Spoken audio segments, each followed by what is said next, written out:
these common Stoic mistakes? Let's dive right into the first one: misunderstanding control.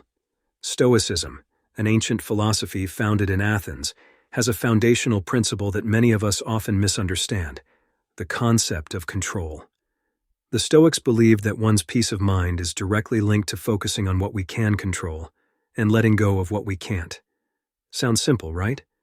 However, we often find ourselves tangled in a web of worry over elements beyond our reach. Consider this. You're stuck in traffic, already late for a meeting.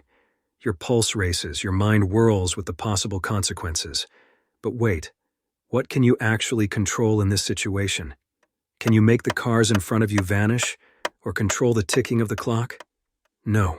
What you do have control over is your response to the situation. You can decide to take a deep breath, accept the situation, and use the time to listen to an audiobook or podcast. Another common scenario is worrying about other people's opinions. We've all been there, haven't we? We stress over what others might think of us. But the truth is, we can't control someone else's thoughts or perceptions. What we can control, however, is our own actions, our own integrity, and our own kindness. The Stoics remind us to shift our focus from external, uncontrollable factors to our internal, controllable ones. This doesn't mean we should be indifferent to the world around us. On the contrary, it's about engaging with it more effectively, without letting it disturb our inner peace. So next time you find yourself worrying over something, pause. Ask yourself, is this something I can control? If it's not, try to let it go. If it is, then decide on the best course of action you can take. Remember, the key to Stoic peace of mind is to focus on what you can control and let go of what you can't. Now let's continue to explore more common misconceptions about Stoicism. Moving on to our second common Stoic mistake: suppressing emotions rather than managing them. There's a widespread misconception that Stoicism is about stifling our feelings, about putting on a poker face no matter what's happening. But this couldn't be further from the truth. Stoicism doesn't advocate for emotional suppression, but rather emotional management. You're not a robot. You're a human being, and human beings have emotions. Stoicism acknowledges this fact. But where some philosophies might tell you to follow your heart, to let your emotions lead you, Stoicism takes a different approach. It tells you to acknowledge your emotions, to understand them, and then to manage them. You see, emotions are not inherently bad. They are part of our human experience. But when we let them dictate our actions, when we let them control us, that's when problems arise. That's when we make decisions we later regret, when we say things we wish we could take back. So how do we manage our emotions from a Stoic perspective? It starts with awareness. Recognize when you're feeling emotional. Is your heart racing? Are your palms sweaty? Are you feeling a knot in your stomach? These are all signals that your emotions are flaring up. Acknowledge them. You're not trying to suppress these feelings, you're trying to understand them. Once you've recognized your emotional state, the next step is to take a step back. Don't react immediately. Give yourself time to process your emotions. This pause can make all the difference. It can give you the clarity you need to respond in a way that aligns with your values, not just your immediate emotional state. And finally, reflect on your emotions. Why did you feel this way? What triggered it? By understanding the root causes of our emotions, we can better manage them in the future. Remember, Stoicism isn't about becoming emotionless. It's about becoming master of your emotions. It's about using them as tools, not letting them use you. Stoicism isn't about ignoring your feelings. It's about understanding and managing them.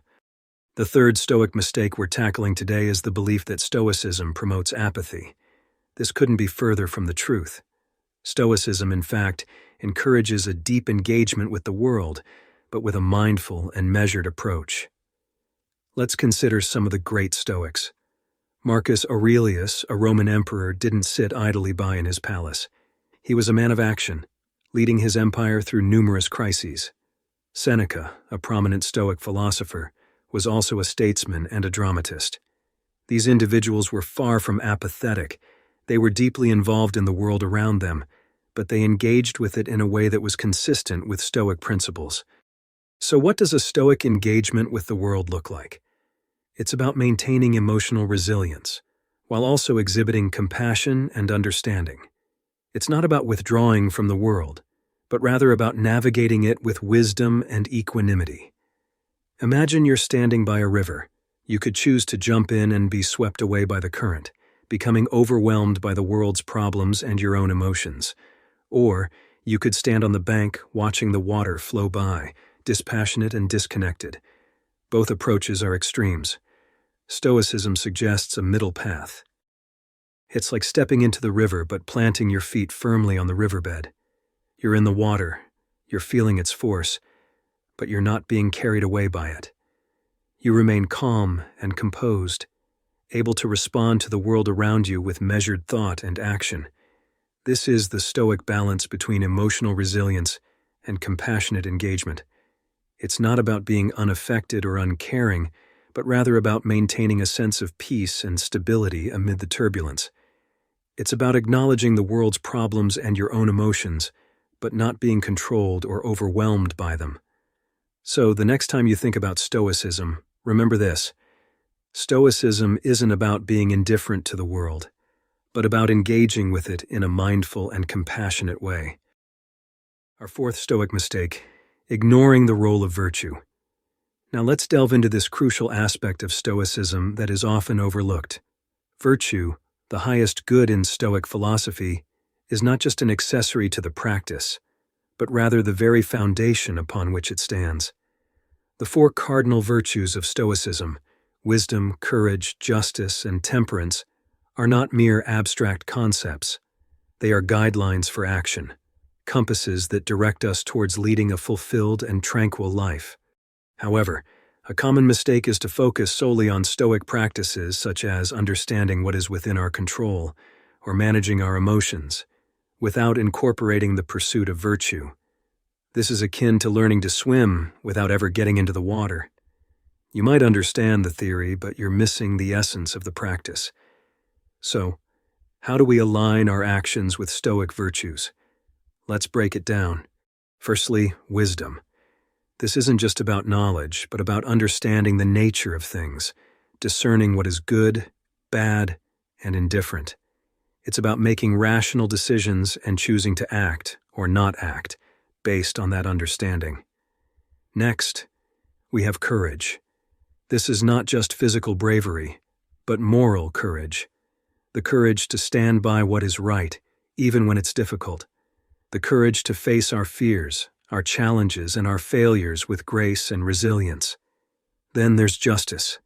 This is about fairness, about treating others with kindness and respect. It's about understanding our role in the broader community and striving to contribute positively to the world around us.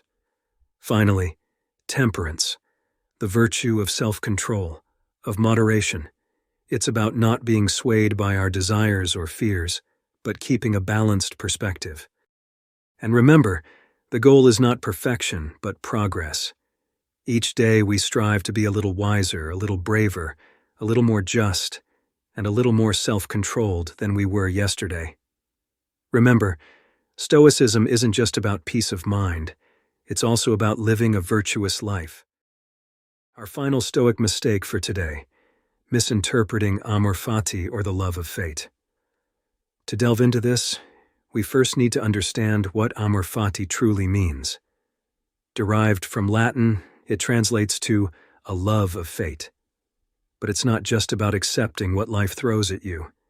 It's about embracing it, cherishing it, and seeing it as a part of your unique journey. Stoics believe in viewing each event in life, whether good or bad, as an integral part of the world's grand tapestry.